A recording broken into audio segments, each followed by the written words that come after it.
Lonely rancher saved a woman hanging from tree and discovered a deadly secret. Before we dive into the story, don't forget to subscribe and like the video and tell us in the comments where you're watching from.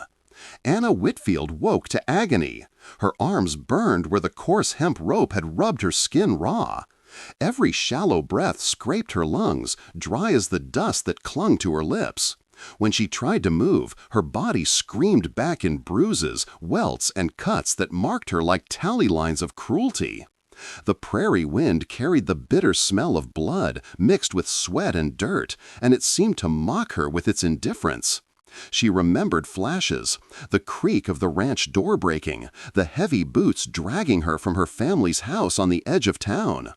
Then his voice, low and delighted, whispering that tonight she would be the star of his game. That voice lingered in her skull even now, sticky as tar, impossible to shake. Now she dangled upside down, ankles bound tight to the branch of a sprawling oak that had stood longer than the town itself. The bark scraped her legs each time she swayed. Her hair fell like a dark curtain toward the ground, and blood rushed to her head until her vision blurred with stars. The calico dress she wore, once her Sunday best, hung torn and filthy, streaked with mud and blood. She whimpered. The sound was thin, fragile, nothing against the vastness of the open plain. And still he laughed. Silas Crowe circled her slowly, boots crunching in the dry grass like a predator savoring his hunt. His eyes gleamed with that strange, sleepless fire, a joy twisted into something darker than sin. "This is my game," he whispered, brushing his hand against the rope, tugging it until she rocked like a broken doll. "I don't kill quick. That's too easy. I like to watch. I like to see how long they last." Every tug pulled fire through her joints.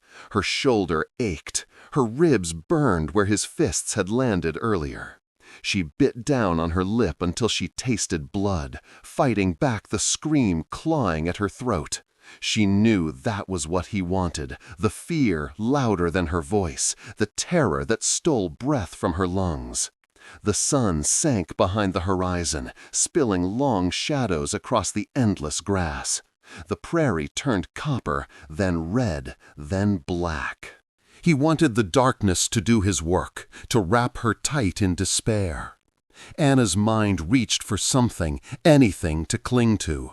She thought of her father, reading the worn family Bible by lamplight, the words steady as the ticking of their mantel clock. Her lips trembled as she whispered into the dirt and blood, so faint it was almost thought alone.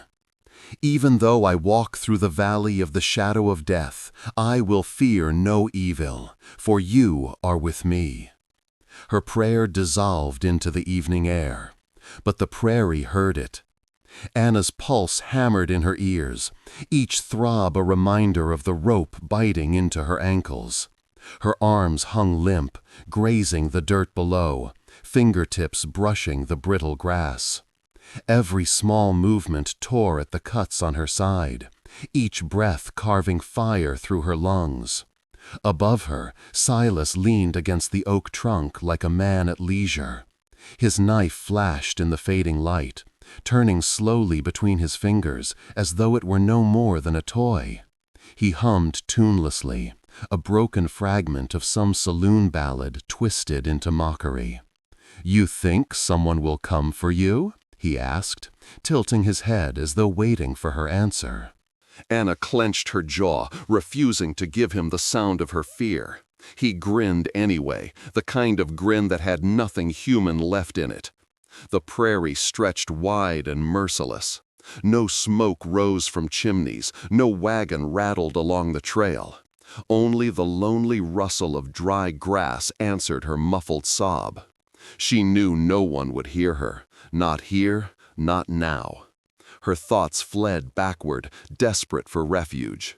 She saw her mother at the stove, stirring a pot of beans while the smell of cornbread filled the cabin. She heard her father's voice singing Amazing Grace with rough sincerity, the hymn drifting out into the night air. The memory hurt because it felt like another lifetime, a world away from this nightmare. The rope swayed gently, and her vision spun with it. Stars began to prick through the sky, cold and uncaring. She whispered into the emptiness, her words half prayer, half plea. "Lord, give me strength, please." Silas rose from his lean and stepped close enough for her to smell the sour whiskey on his breath. He pressed the flat of his blade against her shoulder, not cutting this time, just letting her feel the steel. "Strength won't save you," he murmured. "Not here." He pulled the blade away, dragging the tip across the rope above her as if teasing the thought of release, then laughing when she flinched. He stepped back, studying her like a rancher might study cattle before the slaughter. But he didn't cut her down. He wanted the waiting, the dread, the breaking of her spirit. That was the game. Anna's body trembled with exhaustion, but somewhere deep inside, a small fire refused to go out. Her lips cracked as she whispered again, the words barely sound, more memory than voice. "God is our refuge and strength, a very present help in trouble." Psalm 46:1. The prairie gave no answer. Silas turned and walked a few paces away, folding his arms, watching her sway in the twilight like a prize he hadn't yet claimed. And then, faint, almost lost to the wind, came the distant sound of hooves. Slow, steady. Silas's head tilted. Anna's heart leapt, though fear tangled with her hope. Was it salvation or another shadow sent to torment her? To continue this adventure, please subscribe to our channel. It helps us keep creating. The sun was sinking low when Jacob Hollister turned his mare toward home. The horizon burned red and gold, a fire dying behind the mesas, and he thought of nothing more than the smell of coffee waiting in his tin pot and the creak of his old chair by the hearth. Life on the frontier was never easy, but he had learned to cherish the quiet evenings when the land finally settled into silence. That silence broke. At first it was faint, swallowed by the wind across the tall grass. Not coyote, not owl, not the whistle of dust through the rocks. He reined in, listening hard, his weathered hand tightening on the saddle horn. There it was again, a cry, weak, human. The mare's ears flicked back. She snorted, restless, shifting under the saddle. Old ranchers trusted their horses. They felt what men sometimes missed. Jacob's jaw set. He had lived long enough to know trouble when he heard it, and this was no ordinary trouble. He sat still for a long moment, gaze sweeping across the prairie. Shadows stretched long, pooling black at the bases of mesquite and sage. The wind carried nothing now but the dry rattle of grass. A man could almost convince himself it was imagination. Almost. Jacob's fingers brushed the butt of the Colt on his belt. He wasn't a man who looked for fights. After the war and the hard years that followed, he had had his fill of blood. But he also knew the land too well. Folks didn't cry out like that unless death had already come calling. He shifted the reins, turned the mare toward the sound. Each hoofbeat thudded heavy in the quiet, echoing in his chest. He found himself listening to the rhythm, steady, unhurried, like the tolling of a bell. Trouble had a way of finding him even when he wasn't looking. And tonight, the bell was ringing. As he rode, the cry came again, sharper now, carried by the wind, and his stomach tightened. The voice was young, female, desperate. He leaned forward in the saddle, urging the mare faster. The prairie blurred into streaks of gold and shadow as the last light bled from the sky. Jacob thought of the little town 3 miles behind him, lamps beginning to glow in windows, families gathered at supper. It struck him how fragile that safety was. Beyond the glow of those lamps, the land was wide and merciless. Evil could wander it freely, unseen until it chose to show itself. The cry came once more, then cut off, swallowed by silence. Jacob's throat went dry. He muttered under his breath, half habit, half prayer, "Lord, guide my steps."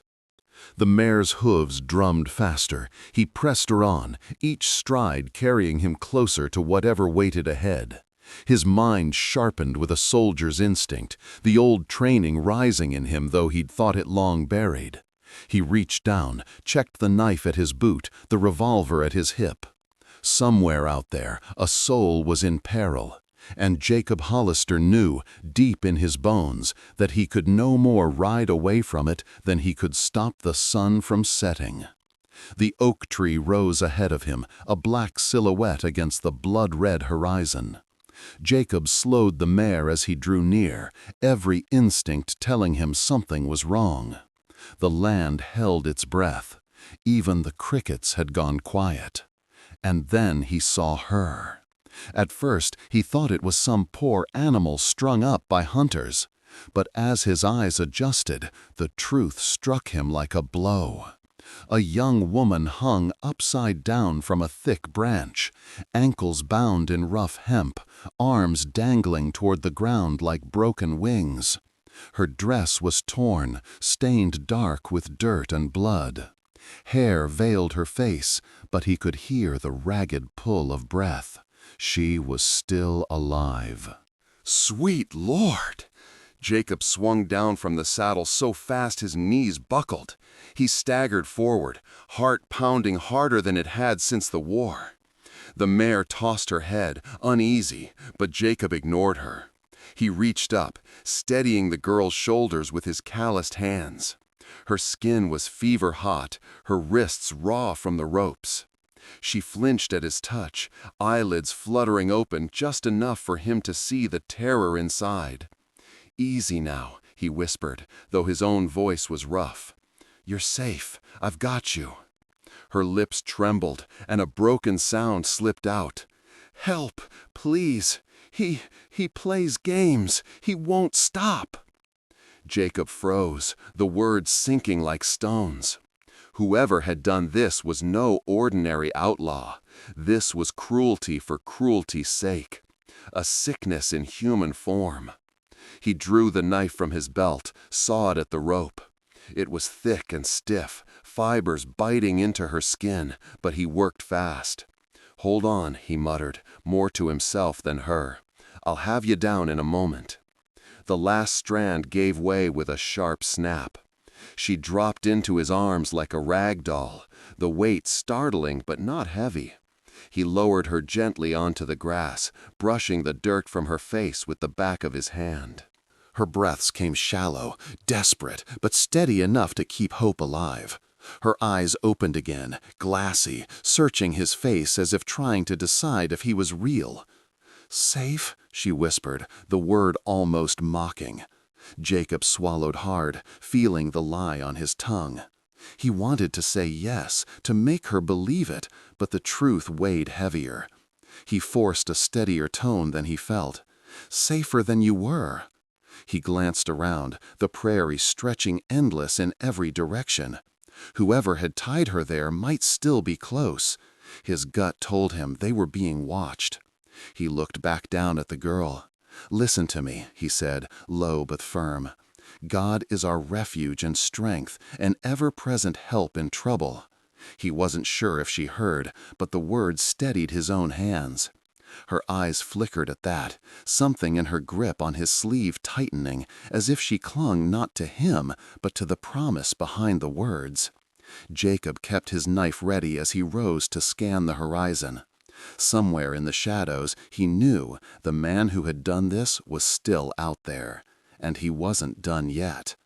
Jacob crouched beside the girl, every muscle taut. The wind moved across the prairie in long sighs, rattling the dry grass. For a moment, he dared to believe the worst was behind them. She was on the ground now, breathing, no longer strung like a slaughtered animal. Maybe, just maybe, he could lift her onto the mare and ride fast for town before darkness swallowed the land. Then came the sound. A clap. slow, measured. Jacob's head snapped toward the oak. The sound cut through the silence, too deliberate, too mocking to be anything but human. Another clap followed, louder this time, echoing through the open air like a cruel applause. From behind the trunk stepped a man.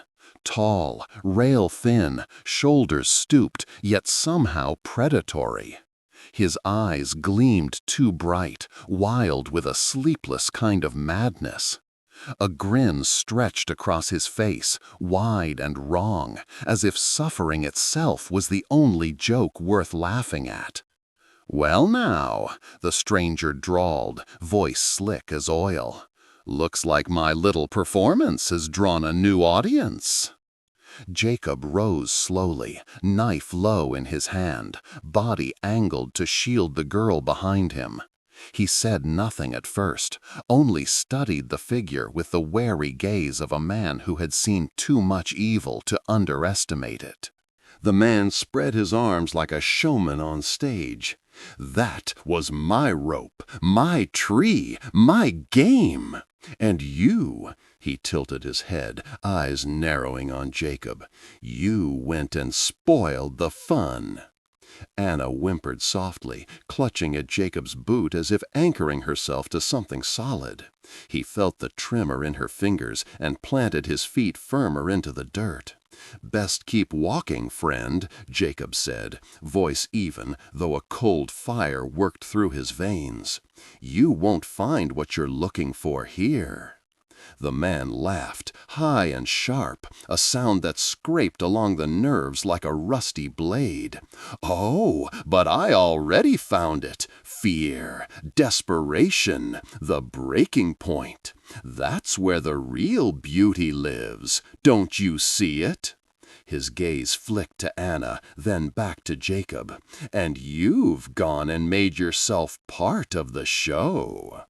Jacob kept his eyes locked on him, the old instinct stirring, the same ones that had carried him through smoke and blood on battlefields decades past. The weight of his knife felt small compared to the Colt at his hip, but drawing a gun too quick could turn the night red in a heartbeat. He needed control, needed to buy time. "Whatever game you think you're playing," Jacob said, voice like gravel, "it ends tonight." The man's grin only widened. He began to circle, slow, deliberate, boots crunching in the grass.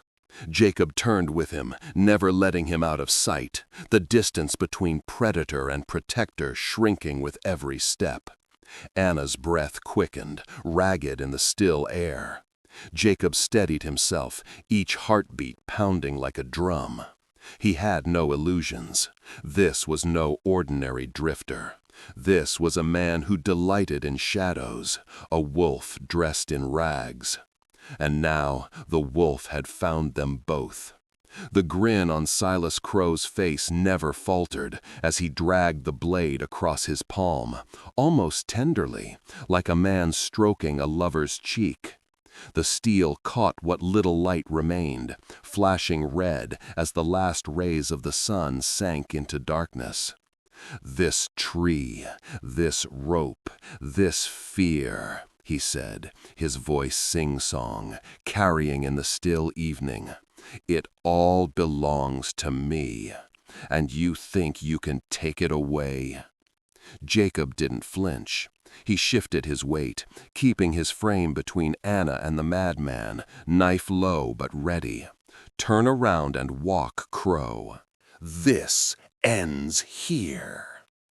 The madman's eyes lit up at the name, as if delighted to be recognized. "Oh, you've heard of me. That makes this even sweeter." He flicked his knife, spinning it once before catching it with a flourish, mocking and playful. "You don't get to decide when it ends, old man. I do." The words were barely out of his mouth before he lunged. Jacob sidestepped, instincts honed in another lifetime snapping awake. The war had left scars in his body, but it had also left reflexes that refused to die. He shoved Crowe hard in the ribs, the impact jarring through his arm. The man stumbled, then whirled with a snarl, blade slashing at empty air where Jacob had been a moment earlier. Anna gasped from the ground, pressing herself into the dirt as if she could vanish into it. Crowe came again, faster, striking wild but with the reckless energy of a predator that enjoyed the chase more than the kill. Jacob parried with his knife, sparks of steel meeting steel. The force rattled his bones, but he held firm, gritting his teeth. They crashed against the oak, dust exploding around them. Jacob took a punch to the gut, air rushing from his lungs, but answered with a headbutt that left Crowe reeling. Laughter spilling from his mouth even as blood smeared his lip. "You fight better than you look, rancher," Crowe hissed, "but you're still just meat for the game." Jacob spat into the dirt, knife raised again. His ribs ached, old wounds screaming, but he refused to give ground. He wasn't fighting for glory or pride or even his own skin. He was fighting for the broken girl gasping behind him, and that was reason enough.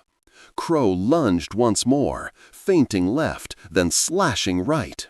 The blade grazed Jacob's arm, drawing a shallow line of fire. Pain flared, sharp and hot, but Jacob shoved forward with raw strength, slamming Crowe back into the trunk. For one heartbeat, Jacob thought he had him pinned. Then, with a burst of laughter, the madman slipped sideways into the tall grass, vanishing like smoke. Only the echo of his mirth remained, carried on the wind, cruel and haunting. Jacob stood panting, chest heaving, knife still clenched tight. Silence returned, heavy and watchful. He glanced down at Anna, her wide eyes searching his face for answers. But Jacob had none. Only the certainty that the game was far from over. The laughter faded first, swallowed by the tall grass. Then came silence, so thick it pressed against Jacob's ears. He stood with his knife raised, chest heaving, eyes scanning the shadows. The prairie stretched wide, but it might as well have been a cage. Too much space, nowhere to hide. Crowe could be anywhere, watching, waiting, grinning in the dark. Jacob's arm burned from the shallow cut. He pressed his palm against it, but the sting hardly mattered. The real weight was behind him. He turned back to the girl. Anna lay half-curled on the ground, dirt streaking her face, breath rattling through parted lips. Her eyes locked on his, wide and pleading, but silent. She didn't need to say the words. He knew what they asked. "Don't leave me here." Jacob knelt beside her, gentler than his weathered hands ever managed. "We're moving," he said softly, "now, before he comes back."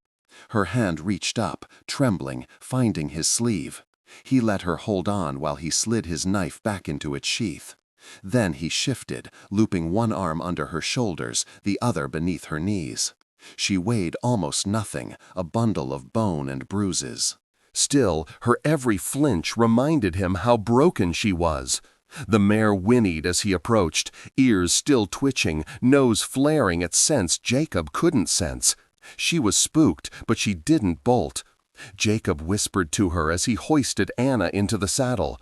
The girl gasped at the movement, clutching tight to the pommel, her knuckles pale against the leather. Jacob swung up behind her, steadying her with one arm.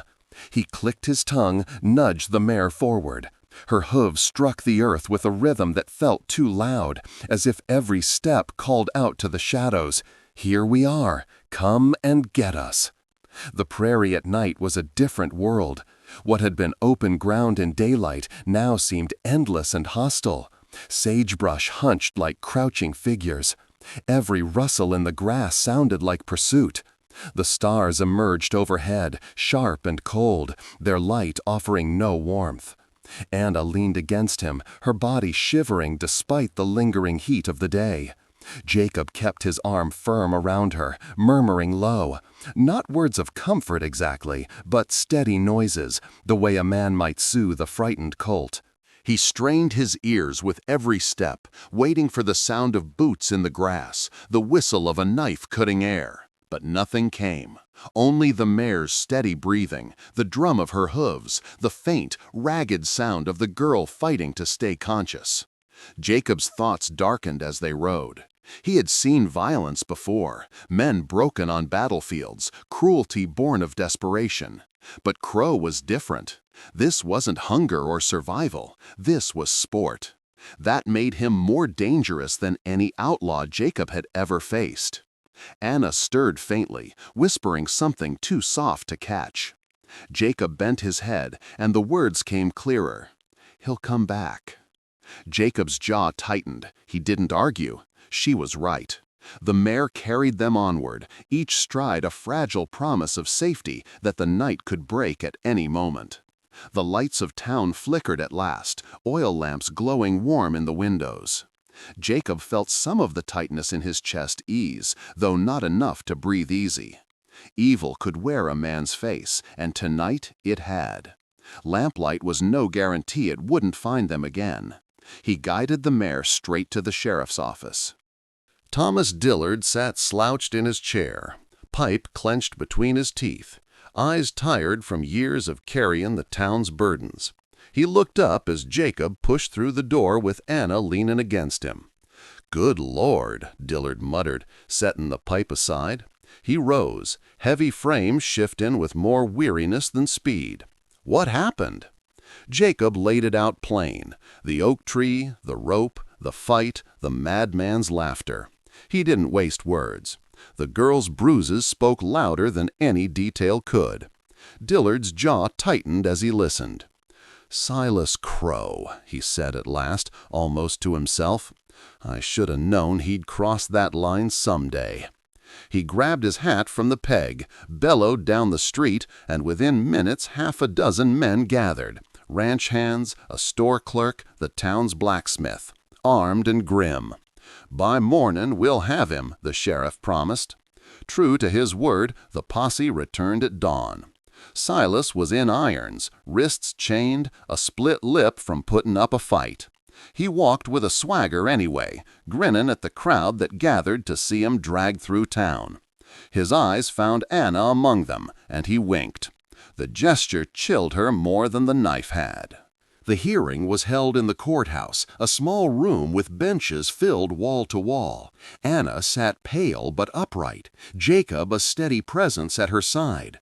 She told her story, voice trembling but clear, every word a knife against her own fear.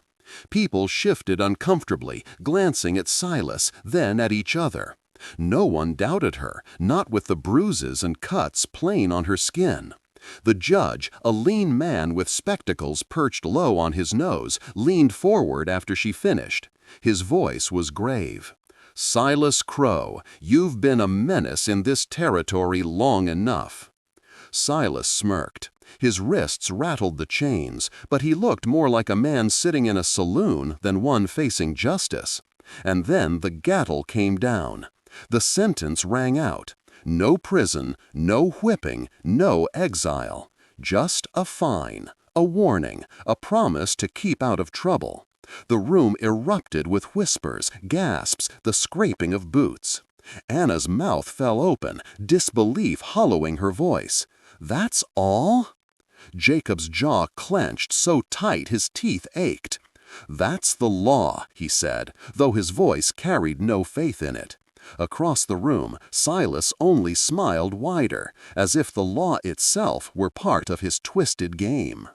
Jacob lowered his head, muttering words only the girl beside him could hear. "Vengeance is mine, I will repay, says the Lord." Anna closed her eyes, the verse both comfort and terror. For though the court had spoken, both she and Jacob knew the truth. Silas Crowe was not finished. The journey to explore the Wild West is still long. Subscribe to hear more true stories.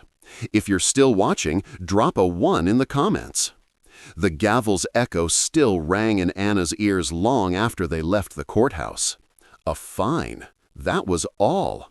She had stood trembling before the whole town, laid bare her bruises, her terror, her shame. And Silas Crowe had smiled through it all, shackles hanging loose on his wrists like costume jewelry. When the judge dismissed him with nothing more than a slap on the wrist, she felt something in her chest collapse. The law had not saved her. It had abandoned her. On the walk back down the wooden steps, she whispered to Jacob, "He will do it again. You know it." Jacob didn't answer right away. His eyes swept the street, the lamps glowing faintly, the townsfolk muttering in uneasy clusters. His hand rested on the hilt of his knife, not in threat, but in weary certainty. At last he said, "Then we make sure he doesn't find you alone." He took her to his ranch at the edge of the prairie, miles from town. The ride was quiet, except for the mare's steady rhythm and the weight of her body leaning against his arm. She wanted to believe the night air was clean, that the shadows held no monsters, but every creak of saddle leather reminded her of the rope that had burned her skin. When they reached his place, she saw the outlines of a weathered cabin, smoke curling faintly from the chimney. The corral stood nearby, horses shifting in the dim light, their movements calm and steady. It wasn't much, but compared to the oak tree, compared to the cold eyes of Silas Crowe, it felt like sanctuary. Jacob helped her down from the saddle and led her inside. The cabin smelled of cedar and dust, of years lived simply. He set her on a chair near the hearth and busied himself with the fire. No words wasted, just the scrape of flint, the spark catching tinder, flames crackling to life. Soon the small room glowed with warmth.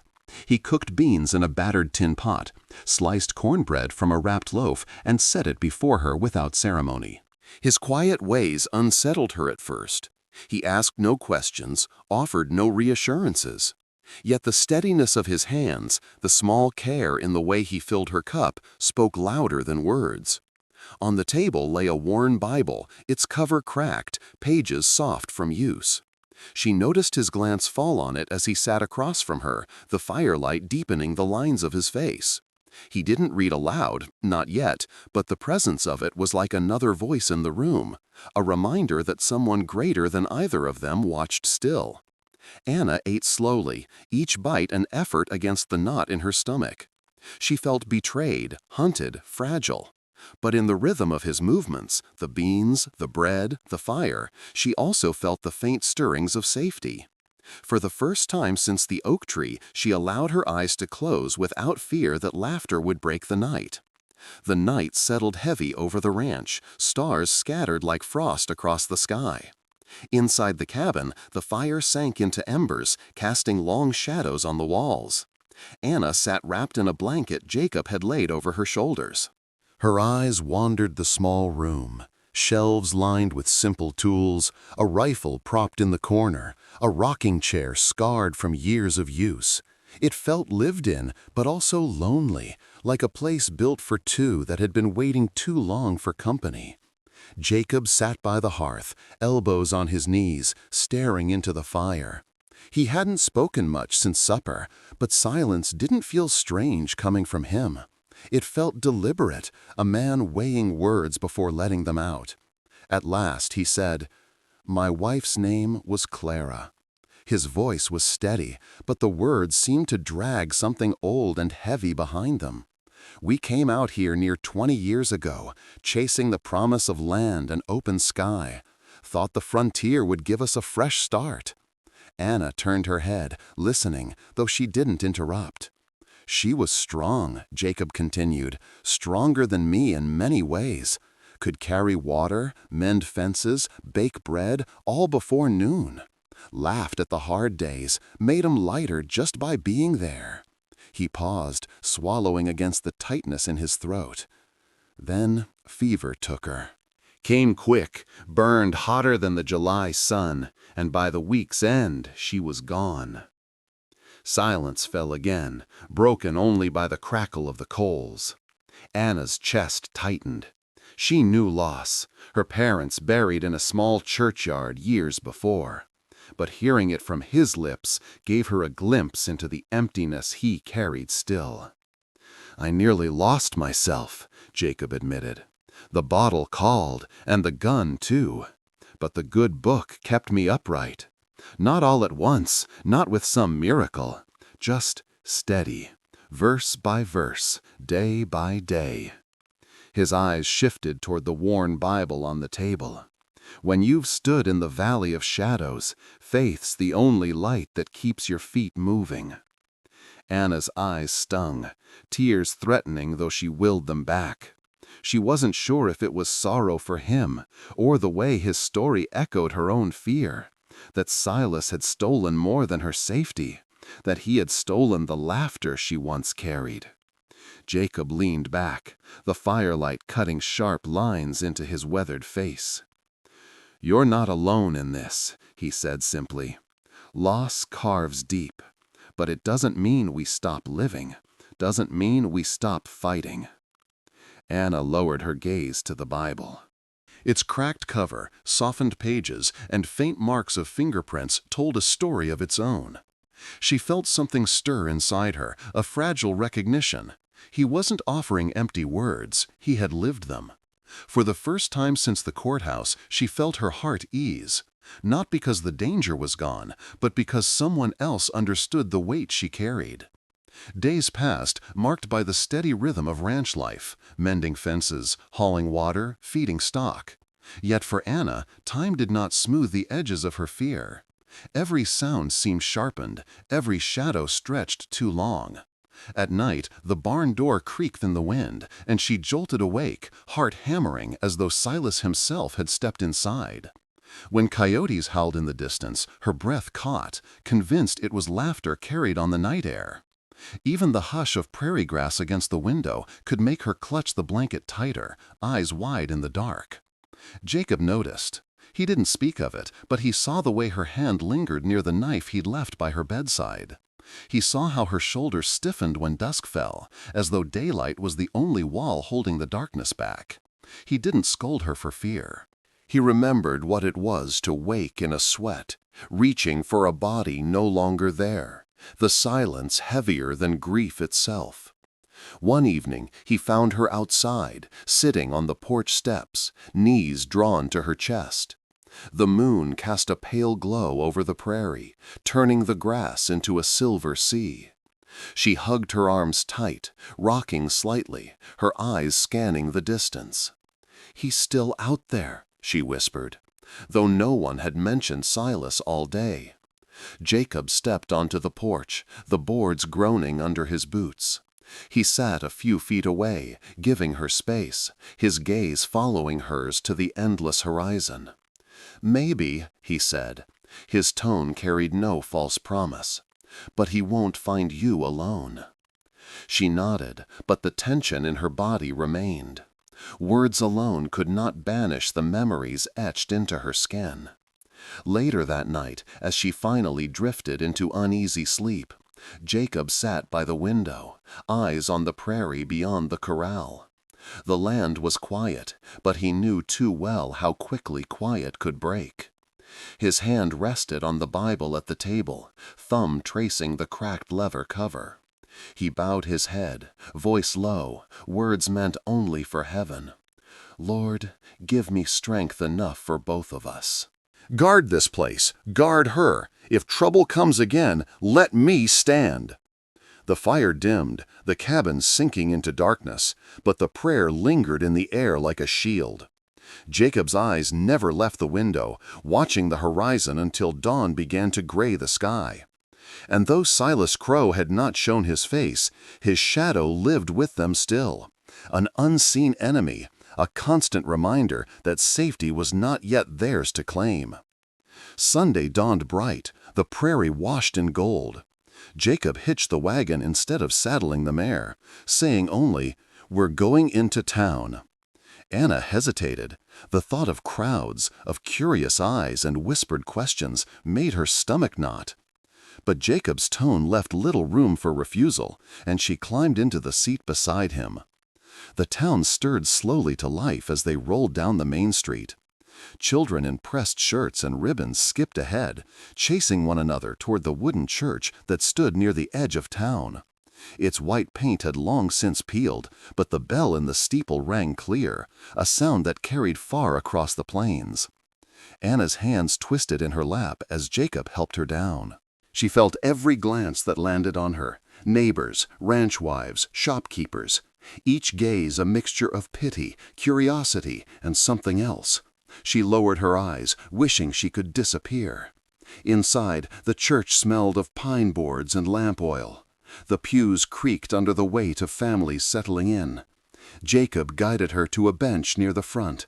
His hand rested lightly at her back, not pushing, only steadying. When the hymn began, voices rose, rough, imperfect, but sincere. Anna couldn't sing. The lump in her throat held her silent. But she listened, and the sound of those voices wrapping around her felt like a balm she hadn't known she needed.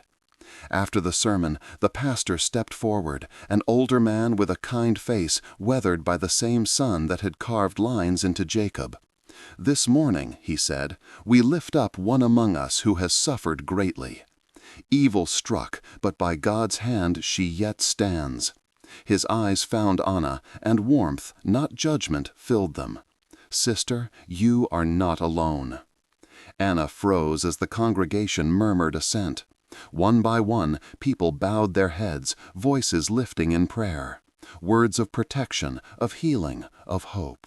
She sat rigid at first, overwhelmed by the attention. But then she felt Jacob's hand close gently around hers. His grip was firm, steady, and his head was bowed too. For the first time since the oak tree, Anna felt something break inside her, not from fear, but release. Tears spilled down her cheeks. She let them fall, unashamed. The prayers washed over her like water over dry earth. She couldn't recall every word, but she remembered the sense of it. That she was more than what had been done to her, that she had a place among people who would stand with her.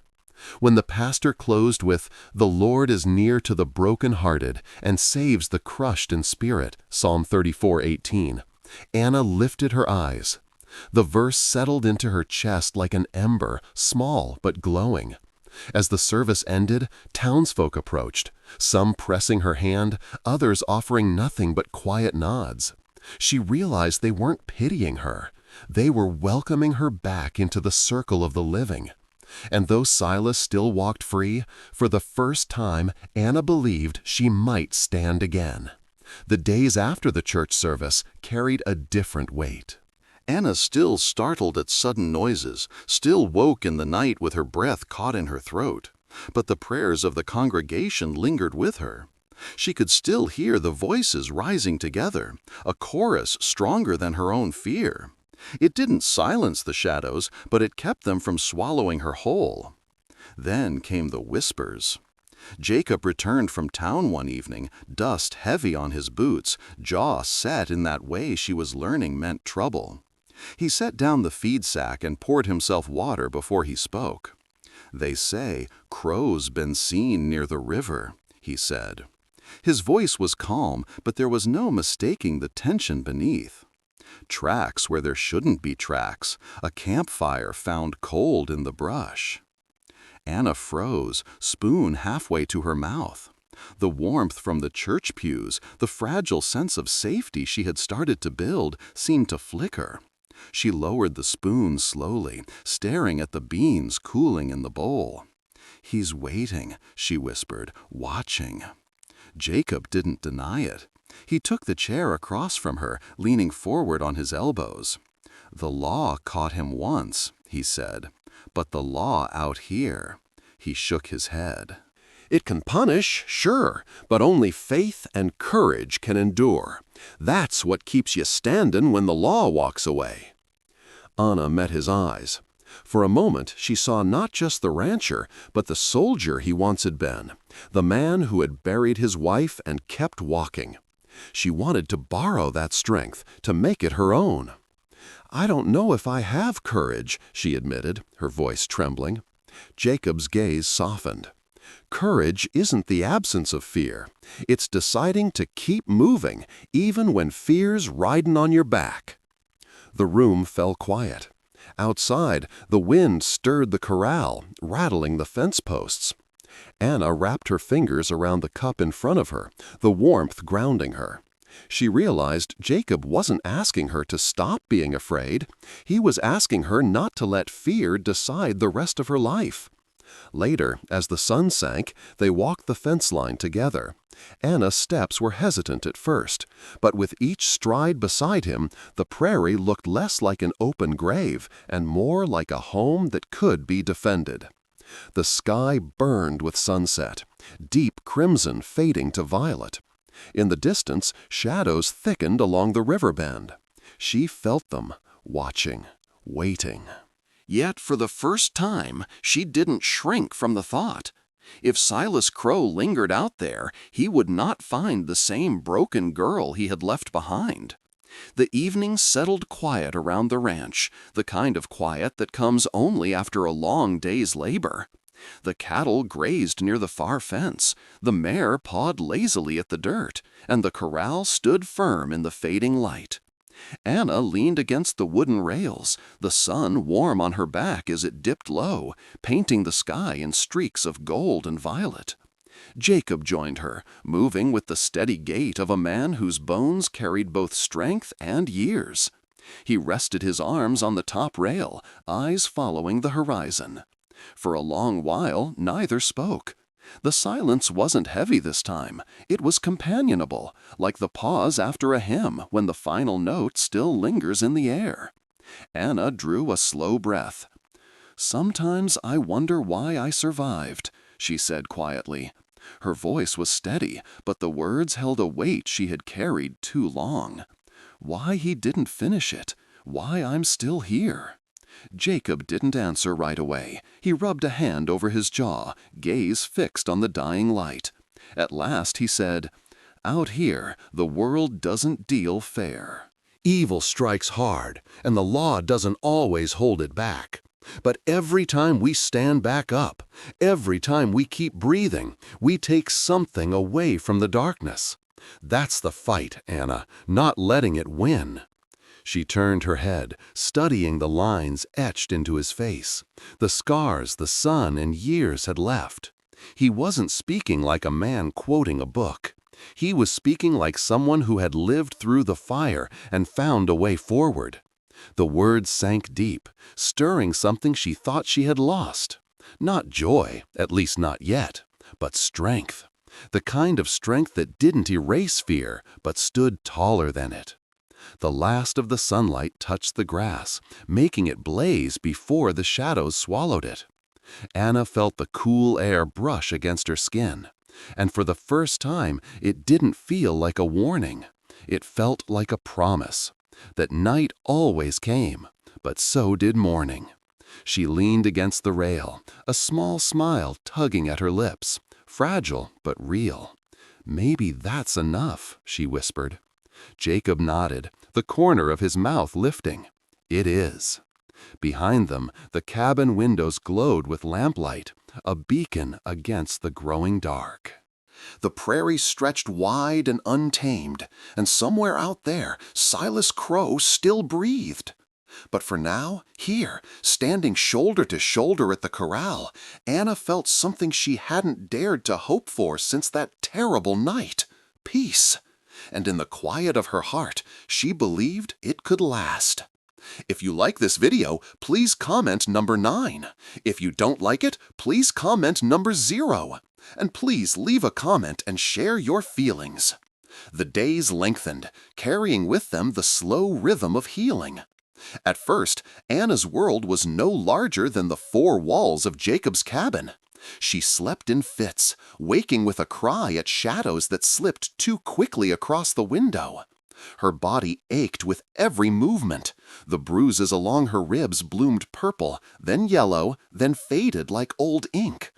Rope burns on her wrists turned to scars, red and raw at first, then pale reminders of the night she wished she could forget. But time, stubborn and steady, worked its quiet medicine. Jacob kept her busy in small ways. He showed her how to measure beans with the flat of her palm, how to feed the chickens without scattering seed everywhere, how to carry water from the pump without spilling half of it down her dress.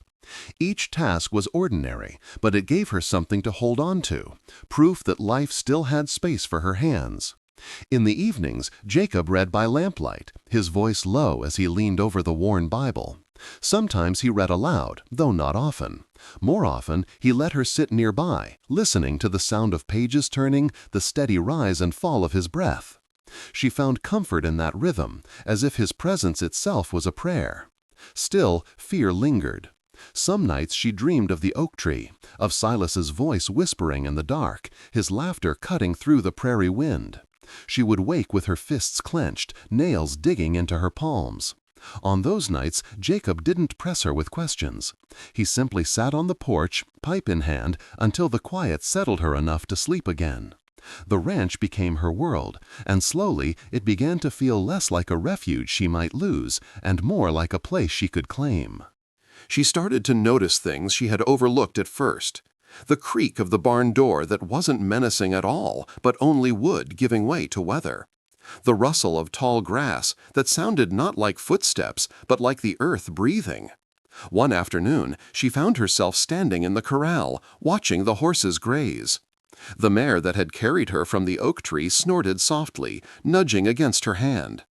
Anna stroked the animal's muzzle, surprised at the gentleness in its dark eyes. She realized with a jolt that she was smiling, small, fleeting, but real. Jacob noticed. He didn't mention it, but she caught the way his gaze lingered on her, the faint lift of his brow as though acknowledging the shift. His quiet pride was as steadying as his silence had always been. Yet danger still loomed at the edge of thought. Rumors of Silas Crowe faded from town talk, but the memory of him never left Anna's mind. Sometimes, while drawing water from the pump or sweeping the porch, she felt as though eyes were on her. She would freeze, breath caught, until Jacob's voice called her back to herself.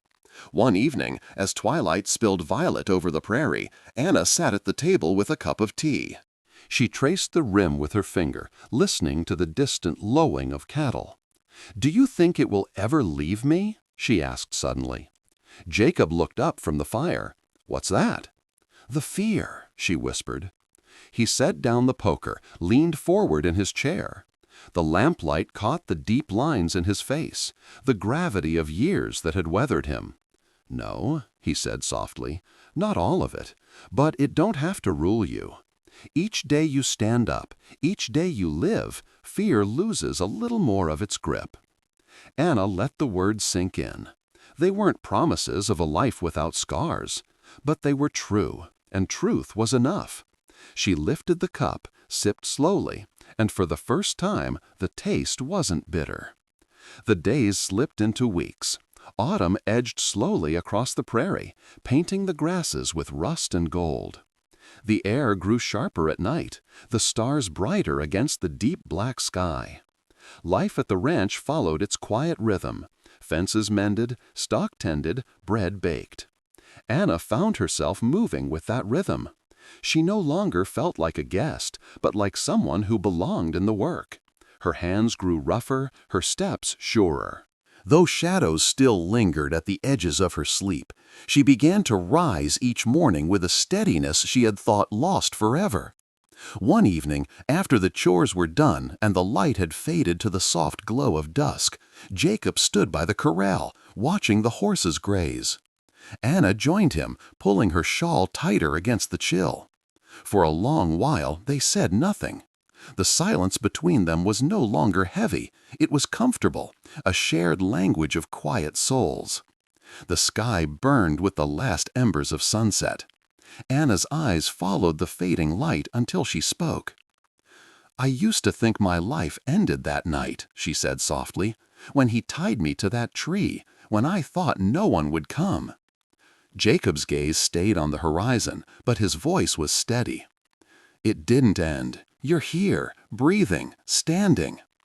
She looked at him then, studying the lines carved deep into his face, the way his eyes carried both sorrow and strength. "Because of you," she said. He shook his head. "Because you held on." The words lingered, warm and sharp all at once. Anna felt something shift inside her, a recognition that survival hadn't been given to her. It had been chosen, wrestled from the dark by her own stubborn will, though Jacob had been the hand that pulled her back when she faltered. The wind stirred, carrying the scent of earth and hay. She drew a breath, steadier than she expected. I don't know what tomorrow brings, if he's out there still, if he'll come back. Jacob finally turned to her. His eyes held no false comfort, no empty promise, only truth. Maybe he will, he said, but if he does, he won't find you alone. For a moment, they stood in the hush of twilight, the weight of the world held between them. Then Anna reached out, her fingers brushing against his hand where it rested on the corral rail. He didn't move, but the warmth of his skin against hers was answer enough. The stars kindled overhead, one by one. Behind them, the cabin windows glowed with lamplight, steady against the dark. Anna tilted her head back, eyes on the heavens. For the first time in a long while, she prayed, not with desperate pleading, but with quiet gratitude. Gratitude for the fire that still burned, for the man who had stood beside her, for the strength that returned little by little each day. She whispered, almost to herself, "The light shines in the darkness, and the darkness has not overcome it." John 1:5. Jacob didn't reply, but the way his hand closed gently over hers told her he understood. The prairie stretched endless before them, full of shadows and silence. Somewhere out there, Silas Crowe still lived, his game unfinished. But standing at the corral, with the stars rising and Jacob beside her, Anna felt something stronger than fear stirring in her chest. It was not the end. It was the beginning of something new. The prairie winds of this tale may fade into silence, but the echoes remain, of courage found in the darkest hour, of kindness that grows where despair once rooted, of faith that holds when laws falter. Perhaps, like Anna and Jacob, you too have faced nights when the shadows pressed close, when hope seemed too far to reach. Yet even then, a steady hand, a quiet word, or the whisper of Scripture can carry us forward. Stories like this remind us that the frontier was never only about guns or cattle drives. It was about ordinary souls standing against fear, and in doing so, leaving behind a legacy of strength. If this story touched your heart, share it with someone who needs courage today. And subscribe to join us for more true Wild West stories, where history, faith, and humanity still ride together across the open plains.